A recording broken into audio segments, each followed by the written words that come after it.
بەشێک لە نووسەران واروە ئەدیبان هەوڵێن کە لە ڕێی کۆڕەکانەوە بتوانن ناوەڕۆکی بەشێک لە کتێبەکانی خۆیان خۆت لە نووسراوەکانیان ڕاستەوخۆ پێشکەش بە بینەران و بە هەوادارانی خۆیان بکەن. لە کفری خۆشەویست کۆرێک بەرەو چوو بۆ یەکێک لە نووسەر و قەڵەمجانەکانی نێو ئەدەبیاتی کوردی کەویش زۆر بەڕێز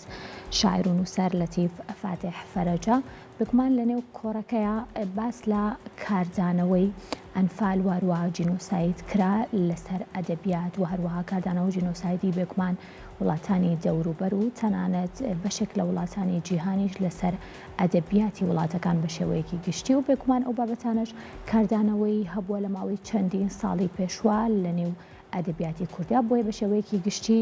بەڕێز نووسەر و شاعیر لەتیف فاتح فەرەج قسە و باس و گفتوگۆی ناوەڕۆکی ئەم کۆڕەی گفتوگۆ بوو لەسەر کاردانەوەی بە بڵێن بابەتی جینۆساید و ئەنفال بە شێوەیەکی گشتی لە نێو ئەدەبیاتە.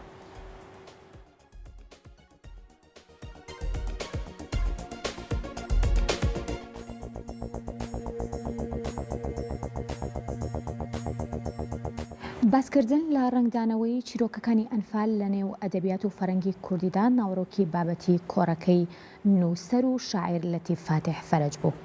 لەتیف فاتح بە باسکردنی پرسی ئەنفال و نمونەی تراژیدیای میلەتانی تر و کاردانەوەی لە نێو ئەدەبیاتدا باسەکەی ڕوونتر کردەوە. لە بەشێکی تری کۆڕەکەشدا کورتە باسێکی لەسەر دوایین کتێبی خۆی بەناونیشانی هەمووان لە ئەنفالدا بووین زیاتر ڕۆچوونە و نێو چیرۆک و حکایەتەکانی ئەنفال وەکێکێک لە گەورەترین تراژیدیاکانی مرۆڤایەتی.